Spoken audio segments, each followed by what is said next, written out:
শরীফ পঞ্চম খণ্ড।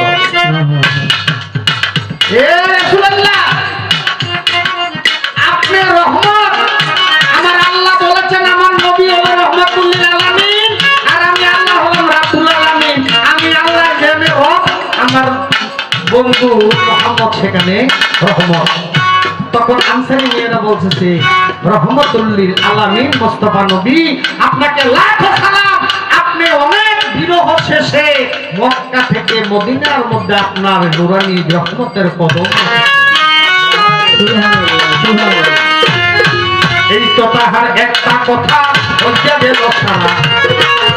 আলামিন ভাই মাঝে মাঝে চাখাওয়াইতেন লিখেন দিয়া করা। আরো একটা কথা আছে আমি বাইঙ্গা দিয়া লই, খেল করিয়া শুনবেন আছেন যত সই। আমার দয়ালের পাগল মনির চাঁদের একটা গান করেছি মঞ্চে। বড় পীরে নবীর পরে থাকলে নবী, আমার বড় পীরে হয়তো নবী করেছিল নবী। অসংখ্য দলিল আছে। আমার বড় পীরের রুহুটা যখন অলিদের কাতারে রাখলো, আমার বড় পীরের রুহুটা বারবার সামনের কাতারে, মানে নবীদের কাতারে আমার রসুল পাকের যে নূর মুবারক, যে রুহু মুবারক, আমার রসুল পাকের রুহু মুবারকের ডাইন সাইডে যে বারবার দাঁড়ায়। আর তারে বারবার আইসা জিব্রাইল নিয়া পিছনের কাতারে দাঁড় করায়। তখন আমার দয়াল নবী আমার মালিককে প্রশ্ন করলো, হে আল্লাহ, এ বারবার আমার ডাইন পাশে যাইসা রুহুটা দাঁড়ায়, এই রুহুটা কি? আল্লাহ পাক আমার দয়াল নবীকে বলেছেন সে হবে আপনার উম্মতের মধ্যে শ্রেষ্ঠ, সে হবে পৃথিবীতে ওলিদের সর্দার। তখন আমার আল্লাহ, পাগল রনি ভাই লিখে রাখেন, তখন আমার আল্লাহ পাক একটা নাম আমার বড় পীরের ওই সময় ওইখানে রেখেছে, সেই নামটা হলো গাউসে সাকলাই।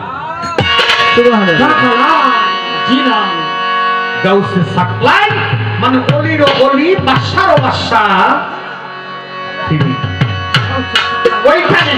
কিন্তু ওইখানে তো বড় পীর বুঝতে পারে নাই যে উনি বড় পীর। তার কথা হলো রুহের জগতে কইলে হইব না, তাহলে কই কইতে হইব দুনিয়াতে। আমার বড় পীরের বয়স 6 থেকে 7।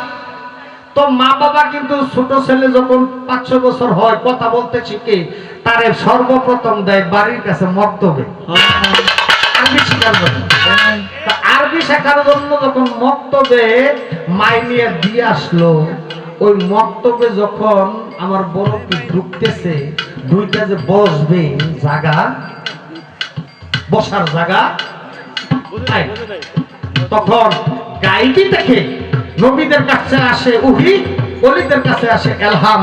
গাইবি ভাবে একটা আওয়াজ হলো, হে আলেম, হে মাওলানা, আপনি কি জানেন আপনার মক্তবে কে এসেছে? আপনার মক্তবে এসেছে কুতুবের আব্বানি বড় পীর আব্দুল কাদের জিলানী, তাকে বসতে দেন। কথা শুনে তিনি আশ্চর্য হয়েছেন, তাদের বসার জায়গা করে দিন। কিন্তু বড় পীর কিন্তু বুঝে নাই যায় বড় পীর। তখন মক্তবের মাস্টার কয় পড়ো আলিফ, কয় পারি, পড়ো আলিফ বা তাসা, কয় সব পারি। তাইলে এক কাজ করো, তুমি সূরা ফাতিহা পড়ো, কয় হুজুর পারি। তাহলে সূরা রহমান পড়ো, কয় হুজুর পারি।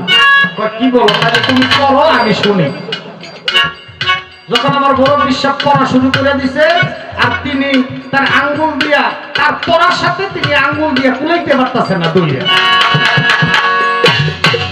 একটানে পড়তে পড়তে পড়তে পড়তে 18 পড়া শেষ। ওইখানে তিনি থামছে, ওইখানে তিনি থামছে। থামার পরে ওই আলেম সাহেব মনে করলো সে তো সাধারণ কোনো বাচ্চা, সাধারণ বাচ্চা। তখন তিনি মনের আবেগে তিনি খুশি হয়ে তার হাতের মধ্যে থাপা দিয়ে দৌড়া, কয় বাবারে, তোর মারে আমি একটু দেখতে আই, তুই কোন গর্বে জন্ম। বাচ্চা সন্তান গর্বে নিয়ে ওই স্টার জলসা টিভির সামনে বসে থাকেন না।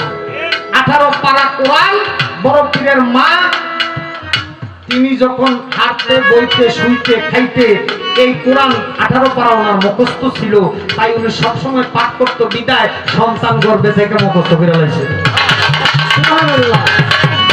এখন আপনি যদি গর্ভে লইয়া গান শোনেন তো গায়ক হইব, আপনি যদি ছবি দেখেন হ্যাঁ ছবির পাগল হইব।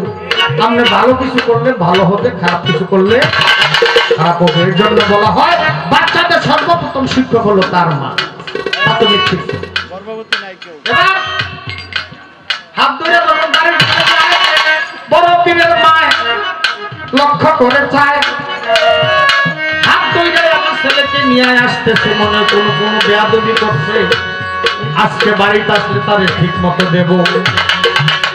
হাতের মধ্যে লাঠি নিয়ে দাঁড়াই দিছে, জিংলা জিংলা বাসনে জিংলা। তো যখন বাড়ির কাছাকাছি গেছে, তো বড় বিশ্বাস, ছোট মানুষ তো হ্যাঁ, ও দেখতেছে যে আর মা লাঠি নিয়ে দাঁড়াই হয়েছে, আমার তো মারব। তখন হুজুরের হাত ঝাড়া দিয়ে সুইটা দিছে উত্তর দিকে দৌড়। তো দৌড় যে দিছে, হ্যাঁ আর বাচ্চা মানুষ এত কিছু বুঝে না, তার পায়ের নিচে যে জমিটা, ওই জমিটা ছিল 100 বছর আগের একটা পুরানো কবরস্থান। এই পুরানো কবরস্থানের মধ্যে যেই জায়গায় কবরটা হের পাল্টা পড়ে, আর ওই জায়গায় যদি কোনো মুর্দার মাটি দিয়া থাকে 100 বছর আগে 150 বছর আগে, এই মুর্দার গুলা সবজি ফারাই। এখন তার মা, বাবারে তুই আর দৌড়াইস না, সব খারাই যাইতেছে, সব খারাই যাইতেছে, তুই আর দৌড়াইস না।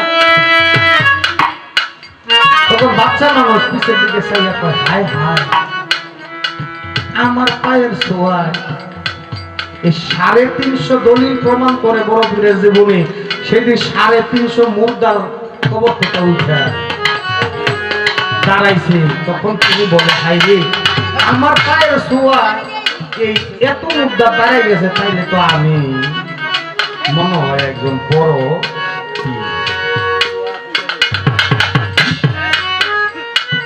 ওই সময়টা মনে হলো সে একজন আল্লাহ ওলি বা পীর। পিছের দিকে তাকাইয়া কয়, তোমরা সবাই যার যার জায়গায় যাও। সবাই গেছে, একজনে যায় না, আমি আর যাইতে পারবো না, এই কবরের আযাব আমার আর ভালো লাগে না।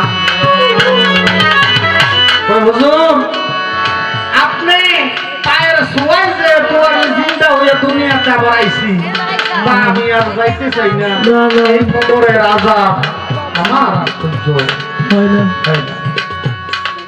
আপনি আমাকে একটা কিছু করে দিয়ে যান, আমি আর যাবো না। যা, তোর নাম দিয়ে দিলাম জামালিল্লাহ, কিয়ামত পর্যন্ত যত মানুষ দিশা হারাই যাইব রাস্তাঘাটে, ওই মানুষগুলারে তুই দিশা দেখাই দিবি।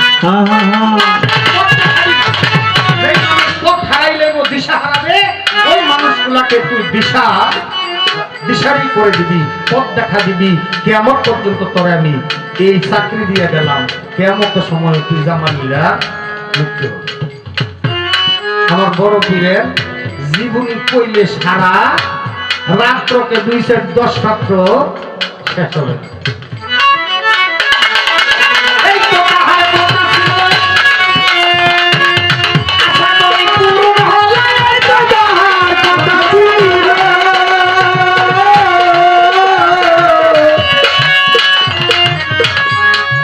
এবার আমি তারে প্রশ্ন করতে চাই,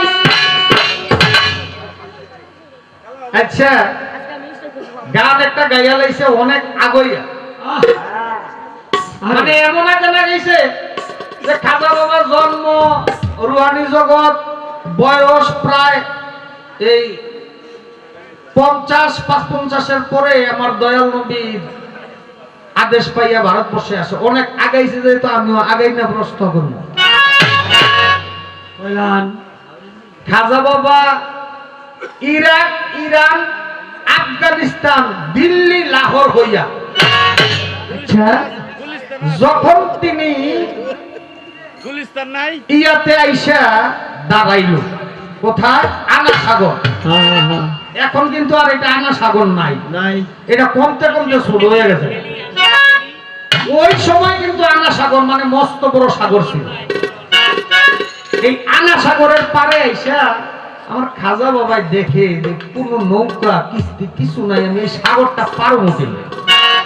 তখন আমার খাজা বাবাই লক্ষ্য করে দেখে তার পায়ের কাছে এই নদীর পানির মধ্যে অর্ধেক আর মাটির মধ্যে অর্ধেক একটা পাথর গাইরা রয়েছে। তখন আমার খাজা বাবা কয়, রে পাথর, তুই আমার নদীতে একটু বার করে দিবি? সুবহানাল্লাহ সুবহানাল্লাহ। পাথর, আমাকে নদীতে একটু পার করে দিবি? আল্লাহর হুকুমে পাথরের জবান খুলে গেছে। আল্লাহর হলো পুত্র, নবীদের হইল মুজিজা, আর ওলিদের হইল কেরামত। তিনটা বিষয় কিন্তু একই মত। করছে কে? এত বড় দুর্ঘটনা কেমনি হয়েছে? আল্লাহ করছে। হ্যাঁ, আর নবীর আমলে নবী আঙ্গুলের ইশারা দিয়া চন্দ্রটাকে দুইটা ভাগ করছে। কে করছে? আব্দুল্লাহ মুহাম্মদ করছে। আরে এত বড় জাদুঘর! আল্লাহ আল্লাহ আল্লাহ, নাউজুবিল্লাহ। বেঈমানরা বিশ্বাস করে।